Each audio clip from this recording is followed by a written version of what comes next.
círculo, que yo digo maravilloso, de la investigación interdisciplinar, que es la construcción de modelos matemáticos. Yo le llamo modelos matemáticos. Si alguien trabaja en biología, pues dirá que son modelos biológicos, un físico dirá que son modelos físicos.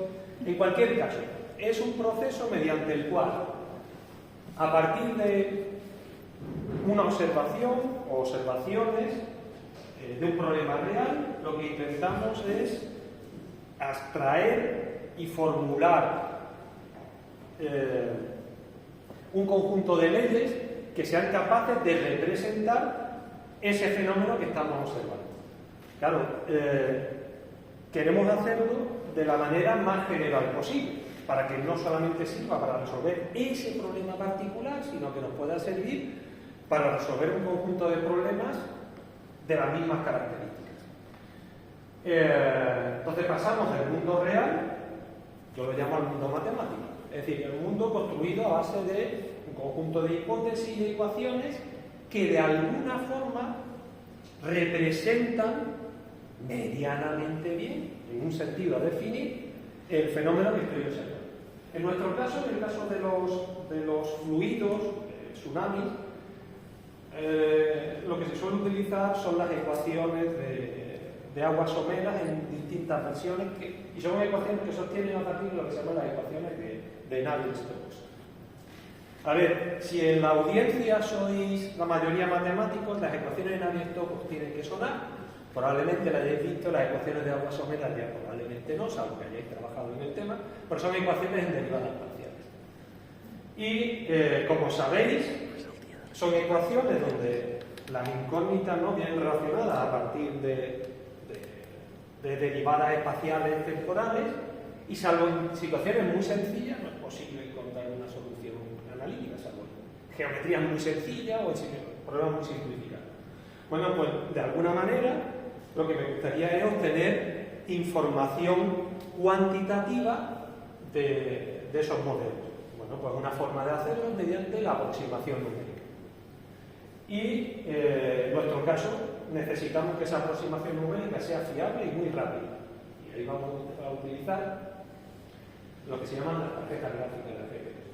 Y a partir de esa simulación, eso se va a traducir en datos que van a interpretar la gente de los centros de alerta, de protección civil, y a partir de ahí pues decidirán o no avisar a la población. Evidentemente, toda esa rueda hay que validarla, hay que ver si los datos que produce ese modelo matemático son fiables y cómo de bien representan esa idea.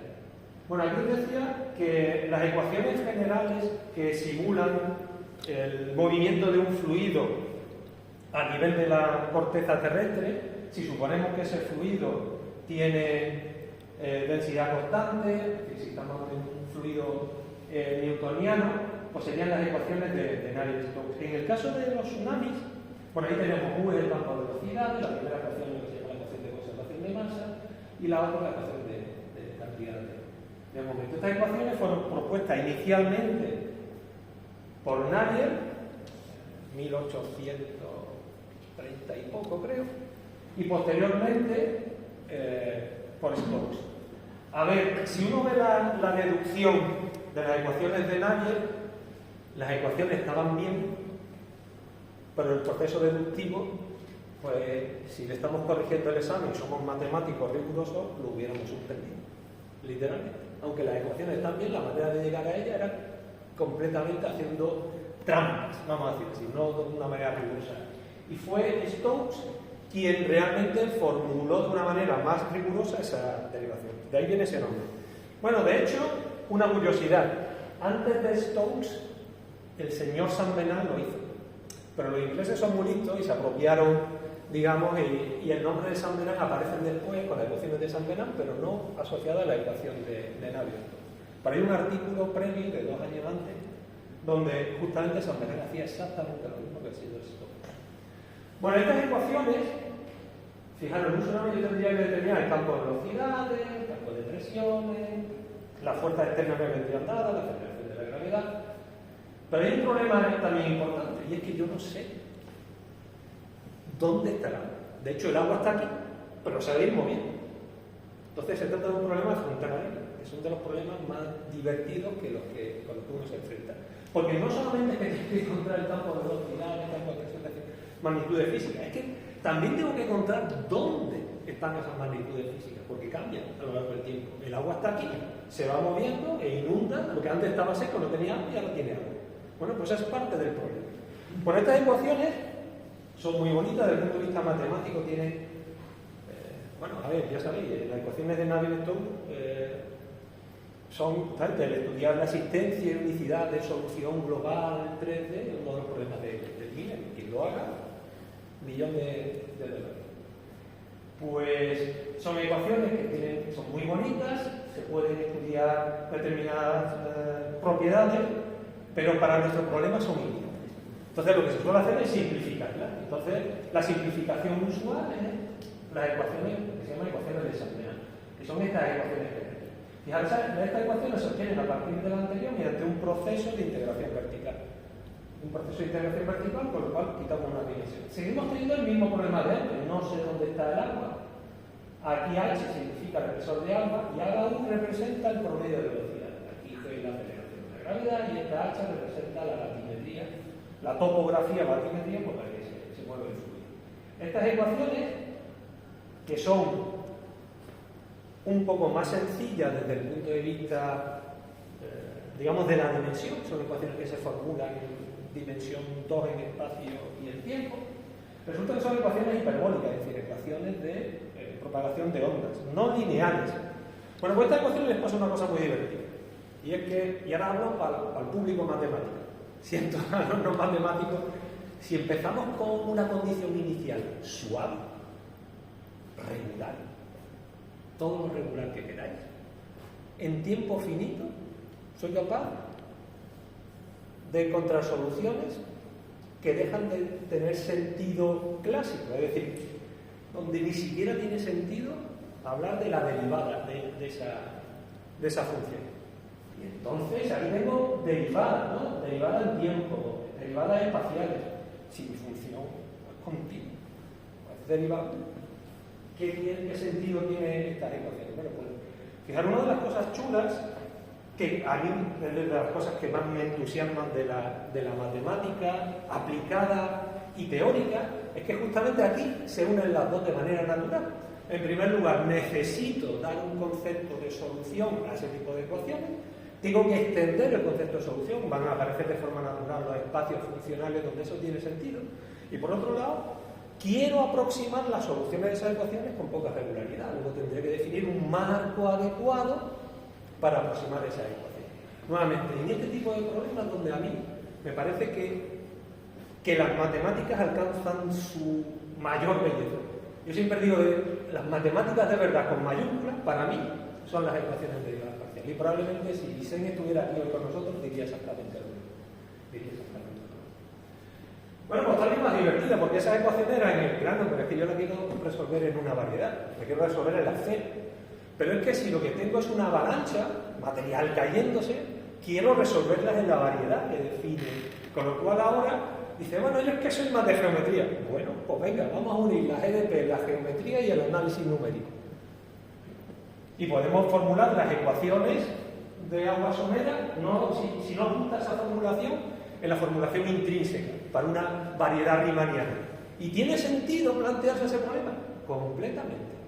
Una colada volcánica, por ejemplo, una avalancha, y quiero resolverla teniendo en cuenta esa geometría tan complicada como es esa montaña que va cayendo y un fluido que se mueve por ahí, ¿vale? Y darle sentido a todos los operadores matemáticos que ahí aparecen.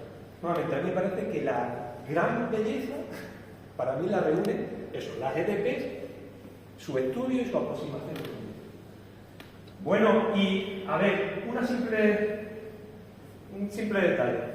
Hay que dar sentido matemático a todo lo que se construye, pero es que a nivel discreto esas ecuaciones tienen muy buenas propiedades, tienen tipo de conservación de masa, momento, energía. Quiero que mi aproximación numérica satisfaga las mismas. Bueno, pues eso es una parte importante y donde nuevamente las matemáticas juegan una labor fundamental. Garantizar que los esquemas numéricos tengan esas propiedades. Recuerdo mi primera conversación con la gente del INGV, gente de geología. Lo único que le interesaba era darle al botón y que aquello hiciera tsunami. Y yo, matemático, iba con mis artículos diciendo, mira, pues yo aquí pruebo positividad de la columna de agua, aquí tengo no sé qué. Y decía, bueno, pero tal. ¿Sabéis cuándo los convencí? Cuando uno coge un modelo matemático, donde uno prueba rigurosamente que una aproximación numérica tiene una determinada propiedad, y uno empieza a hacer simulaciones con esta batimetría, con la otra, haciendo cientos de miles de simulaciones, y el código no explota, porque no tiene una magnitud física que no tiene sentido, entonces entienden por qué es importante esos teoremas. Y entonces, ya directamente, cuando uno habla con ellos, lo primero que te preguntan, ¿pero el modelo tiene buenas propiedades? Es decir, que un geólogo pregunte a un matemático si un modelo tiene buenas propiedades, es consecuencia de que ya le hemos educado a decir, no, sí, claro, tiene que tener buenas propiedades para que lo que simule tenga sentido. Bueno, pues hay un trabajo interesante. Y luego la otra parte importante, todo esto está muy bien, pero yo necesito hacer las simulaciones en menos de 5 minutos. ¿Y ahora cómo lo hago? Bueno, pues voy a usar los dispositivos más eficientes que ahora mismo tenemos para hacer simulaciones numéricas, las tarjetas gráficas. Una nueva tarjeta, de las más recientes, de las que no le vamos a comprar a nuestros niños porque el dinero no nos va a dar, son estas, por ejemplo, que tienen 21.000 GPU cores, como 21.000 procesadores muy elementales, pero que son capaces de hacer cuentas muy rápidos. Fijaros, del orden de 105 teraflops. Un teraflop son 1 billón de operaciones por segundo, pues 105 billones de operaciones elementales. Vamos a hacer suma, vamos a hacer eso. Y transferencia, por ejemplo, esta cosa que hay aquí dice que soy capaz de mover 1,8 teras de información de un sitio para otro. Son, si me permitís, bestias pardas de la simulación, ese tipo de herramientas. Bueno, pues yo quiero hacer esquemas numéricos e implementaciones que funcionen ahí. Y que no funcionen en una GPU, sino que funcionen en muchas. Tantas como me permitan, por ejemplo, ese superordenador que hay que se llama Luna. Bueno, pues eso es justamente lo que en nuestro grupo hemos hecho. Hemos intentado formalizar matemáticamente, construir esquemas con buenas propiedades y al mismo tiempo hacer esas simulaciones. Aquí tenéis, por ejemplo, el cálculo de la propagación del tsunami de Tohoku en todo el Pacífico, 24 horas, usando 32 GPU, no tan buenas como esas, no tenemos tanto dinero, 308 segundos. 24 horas de simulación en 308 segundos da información de velocidad, calado de agua en todo el Pacífico durante 24 horas. Pero también podemos hacer, fijaros lo de las distintas escalas. Claro, pero yo quiero que cuando llega la onda, que me calcule de forma precisa la inundación. Bueno, pues también si tengo información precisa de la topografía de la zona, esto es, de hecho es, creo que era Sendai. Pues esto es la comparación de lo que da el modelo en azul con en rojo la inundación real que se produjo entonces es un proceso que se llama de validación. Haces la simulación y comparas con la inundación en tierra. Aquí se está utilizando resoluciones del orden de 5 metros para calcular la inundación en la ciudad y de 4 kilómetros para hacer la propagación de la onda. Bueno, aquí hacemos cosas parecidas con distintas... Aquí, por ejemplo, PEP sabe hacerlo mejor que nosotros, porque, por ejemplo, nosotros usamos una serie de cajitas estáticas. El grupo de PEP, por ejemplo, es especialista en que esas cajitas vayan cambiando y vayan siguiendo la onda. Y nosotros lo que hacemos es una especie de jerarquía de cajitas para hacer ese análisis multiresolución. El grupo de PEP es capaz de hacerlo dinámicamente. Y entonces somos capaces, fijaros, de eso, de dar inundación de forma muy precisa. Esto sería, por ejemplo, el estudio de inundación que se ha hecho para la Comunidad Autónoma de Andalucía, el hipotético impacto de tsunamis parecido al del año 1755 en Hungría. Aquí veis información de pues eso, ¿no? Edificios puestos con la lámina de agua, con resoluciones de 2 metros. O sea, se ha utilizado para hacer este tipo de simulaciones. Claro, fijaros lo que pasa. Una vez que ya somos capaces de hacer eso, pues la gente de los centros de alerta ya se anima. Y dicen, bueno, pues que yo no quiero una. Porque es que, ¿y si me equivoco a la hora de estimar la magnitud? Yo quiero no hacer una simulación, sino hacer varias simultáneamente. Bueno, pues todo depende de cuántas máquinas tengamos. Por ejemplo, si tenemos 68 ordenadores con 4 GPUs, pues somos capaces de hacer simultáneamente una inundación del orden de 135 simulaciones en 7 minutos. Es decir, estamos haciendo 135 eventos simultáneos, no exactamente iguales, teniendo en cuenta la variabilidad en la estimación de parámetros. Pero entonces nos dijeron, no, pero hoy yo quiero hacer 40.000, digo, pues entonces me da el ordenador completo. Entonces cogemos 3.200 GPUs y lo hacemos en aproximadamente 7 minutos. Entonces, dependiendo de qué potencia de cálculo tengo, pues soy capaz de calcular teniendo en cuenta la variabilidad, y ahí entraría, por ejemplo, el cálculo, la parte más estadística, es decir, yo quiero hacer un estudio de cómo tiene el impacto de tal en función de cómo varía la magnitud, localización, el tipo de falla. Pues podemos hacer esto que se llama cuantificación de la incertidumbre. Mis datos no son precisos, voy a cuantificar eso, es decir, voy a ver estadísticamente cómo se comporta mi suma. Bueno, pues podemos decir, pues ya estamos contentos, ya tenemos un modelo que corre en máquinas tal. Pero claro, alguien me podría decir, pero es que el modelo que has propuesto es muy simple, porque es un modelo que lo hemos tenido a partir de la ecuación de Navier-Stokes, es no lineal, pero resulta que se llama este experimento de laboratorio tan sencillo, que es un experimento intentando reproducir lo que Paul Russell ya hizo en el siglo XIX. Dice, voy a coger una onda solitaria, es decir, una onda, tengo un canal, y genero una onda que se propaga por el canal sin perder su forma. Es una onda que viaja a velocidades constantes sin perder su forma. ¿Y eso existe en la naturaleza? Sí, los solitones. Se propagan, son ondas que se propagan a muy largo tiempo sin perder prácticamente su energía. Bueno, pues tengo un canal donde simulado un sólido. En rojo son los datos del laboratorio. Y en azul lo que da ese modelo antes que calculaba perfectamente la inundación en Japón. Pues fijaros, no se parece en nada, de hecho la forma no se parece en nada, esto es lo que se llama es un polen, una onda, un choque que se va propagando, mientras que esto tiene forma ondulada, que se produce la rotura. Fijaros, la inundación la hace bien. Por eso los modelos de aguas someras son razonables en tsunamis, porque aunque la forma de onda no la hace bien, sí que hace bien la inundación, o razonablemente bien la inundación. Fijaros, los tiempos de llegada nos equivocamos, pero es fácil calcular este shifting que se llama aquí ese desfase. Bueno, ¿y ahora qué hacemos? Pues normalmente usamos las matemáticas y ahora ya podemos proponer nuevos modelos en ese mismo marco. Y este que hay aquí, pues permite simular solitarios. Ahora ya lo hacemos perfectamente. ¿Por qué? Porque ese modelo contiene más información física que antes del proceso de derivación la he tirado. Bueno, pues si, nuevamente, unimos la física con las matemáticas y entendemos todo el proceso deductivo que hay a la hora de obtener esas ecuaciones derivadas parciales, somos capaces de proponer o mejorar nuevos modelos. Bueno, pues esa es la otra parte de lo que nos dedicamos nuestro grupo. A proponer nuevos modelos con determinadas características físicas que se adapten bien al tipo de fenómenos que quiero observar.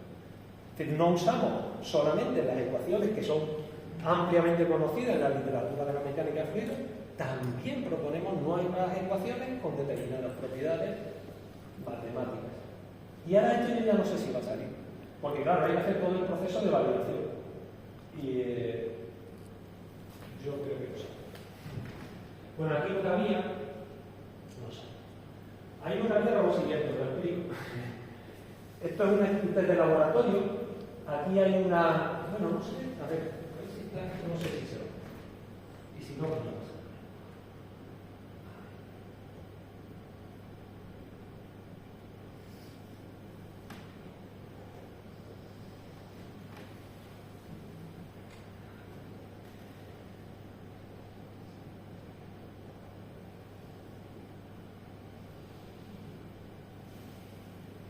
Eso es lo que se ve.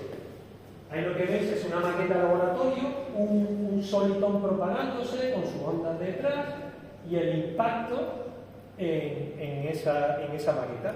Ahí lo que hay son sensores en todas las calles y podemos medir velocidades, alturas. Esto es lo que se suele utilizar para validar el modelo. Y cuando uno tiene un nuevo modelo matemático, aparte de hacer el estudio matemático, hacer el análisis numérico y probar matemáticamente buenas propiedades, después uno habla con colegas de oceanografía o de mecánica de fluidos y los convence, si es posible, para que le hagan un experimento de laboratorio para corroborar si el modelo que uno tiene es razonable.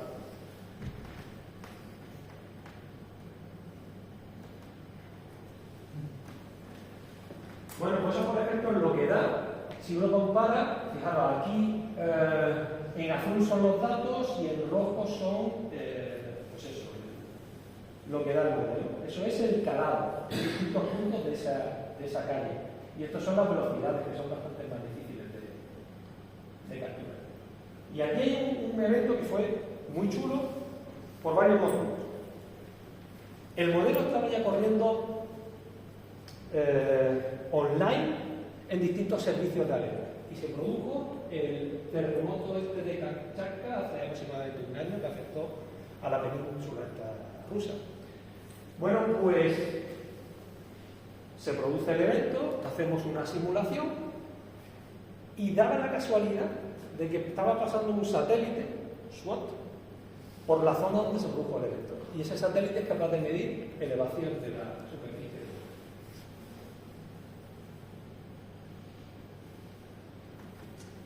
Lo que vais a ver es, bueno, nos vamos a ir a la zona. No me digas que no se va a ver cuenta y eso. Bueno, nos acercamos.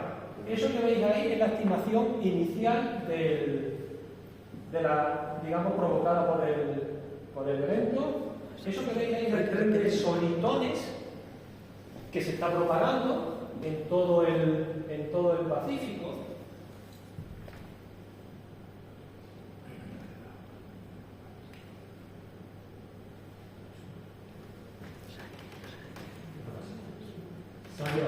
Mucha agua por los dedos.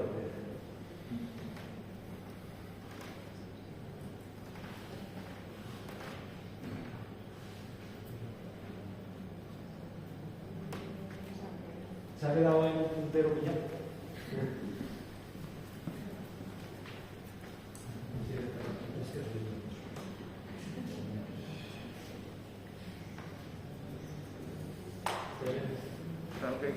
Controlado su Què volia dir jo? Controlar, suprimir, tornar a començar.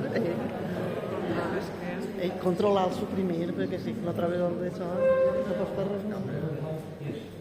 Escape primer i després, si no pots controlar, segona opció.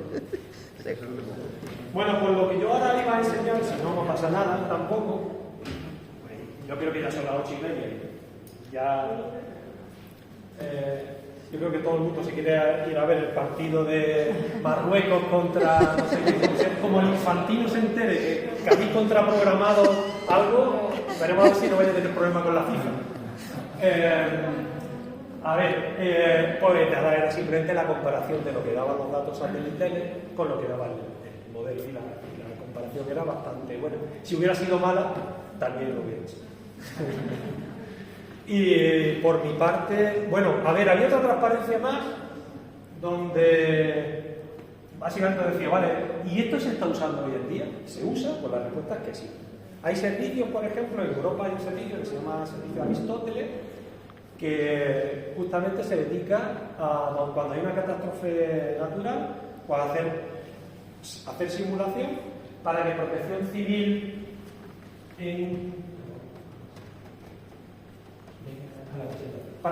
Civil Europea sepa más o menos de qué magnitud estamos hablando en cuanto a impacto y demás. Pero luego, por ejemplo, en el Mediterráneo se utiliza en los sistemas de alerta, tienen implementado este tipo de modelos en Italia, en Turquía,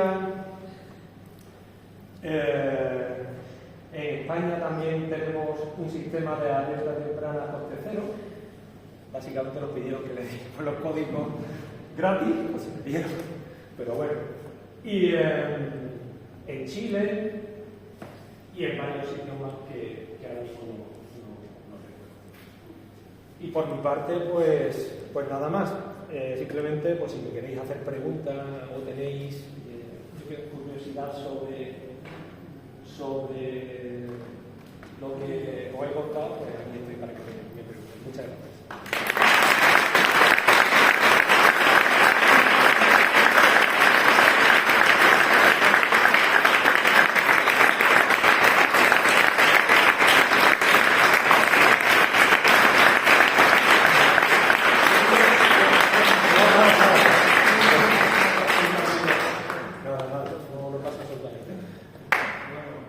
¿Os animáis a preguntarme?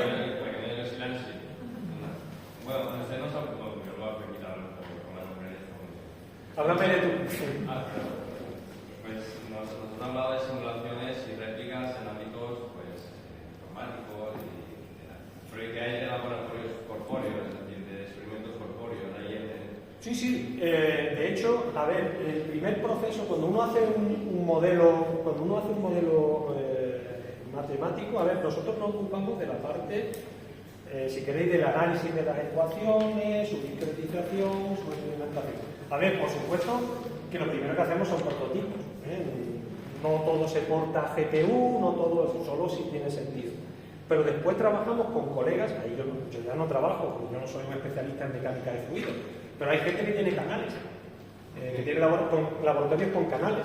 Y entonces, lo divertido con ellos es convencerles de que te hagan experimentos con una determinada geometría, con una determinada... A ver, porque cuando uno hace un modelo pensando en un tipo de onda, porque, a ver, las ondas cuando se propagan por un medio no lineal no todas viajan a la misma velocidad, por ejemplo el agua es un medio dispersivo. Entonces eso quiere decir, ¿no?, que dependiendo de la longitud de onda, unas ondas viajan más rápido que otras. Y te interesa lo mismo fijarte en modelos que tengan un rango de onda, por eso, ¿no? El espectro que quieres simular está en ese rango de onda. Pues no quieres hacer un modelo que te funcione para todo, entre otras cosas porque es muy difícil, no tendríamos que ir a las ecuaciones de Navier-Stokes, entonces en ese caso, y no queremos. Bueno, pues entonces en ese caso se le dice a los colegas de mecánica fluido, oye, búscate un canal, búscame solitones con esta longitud de onda y le vamos a poner determinados obstáculos. Y se hace. De hecho, hay otra cosa divertida en la que participamos, que son como experimentos a ciegas. Hay gente de mecánica fluido que se dedica a hacer experimentos. Y te da el setting, y te dan los datos. Pero no sabes todo el setting, sabes solamente lo mínimo para arrancar. Tú haces la simulación y después ellos al final te dan los datos, para que no digas que estás dándole con el destornillador al modelo para que se maneje. Entonces, ese tipo de experimentación a ciegas se suele hacer. De hecho, hay un programa a nivel internacional, los americanos son los que lo lideran, el National Tsunami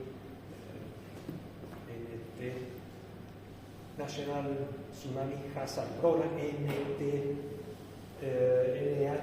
Natural Hazard Tsunami Program, NHTP. ¿Vale? Pues ahí, por ejemplo, cada ciertos años pues te dicen, ¿usted quiere tener un código que se use en Estados Unidos para hacer tal cosa? Ahí tiene estos test. Diga usted que sabe. Y eso se suele hacer periódicamente para hacer ese tipo de cosas. Y esos test lo hacen en el laboratorio. A veces son test puramente en laboratorio y otras veces son en camas, ¿no? de geometría aritmética.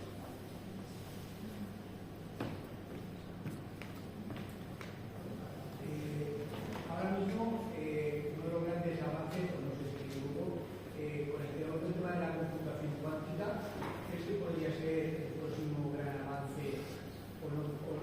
A ver, lo que estamos viendo no sería... La computación cuántica,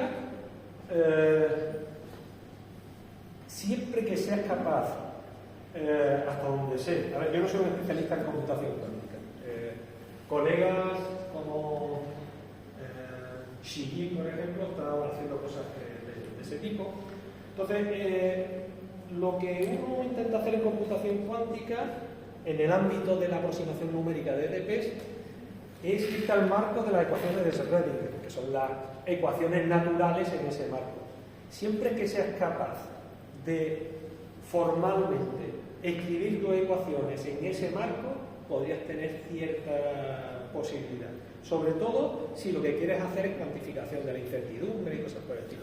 La computación cuántica está también, digamos, juega en problemas, pues, de tipo, pues, localizar caminos óptimos y ese tipo de cosas, o también buscar claves de encriptación de formas más eficientes, pero en el ámbito de la computación como tal, como la simulación numérica como la que yo está toda, a ver, yo no digo que no vaya a pasar, de hecho hay gente trabajando en eso, pero básicamente vía la formulación, digamos, tienes que trasladar tu sistema al marco de las ecuaciones de Schrödinger, y en ese caso ya estás en el buen marco para poder hacer algo, pero si no, no lo vas a poder. Entonces no es un tema que yo controle.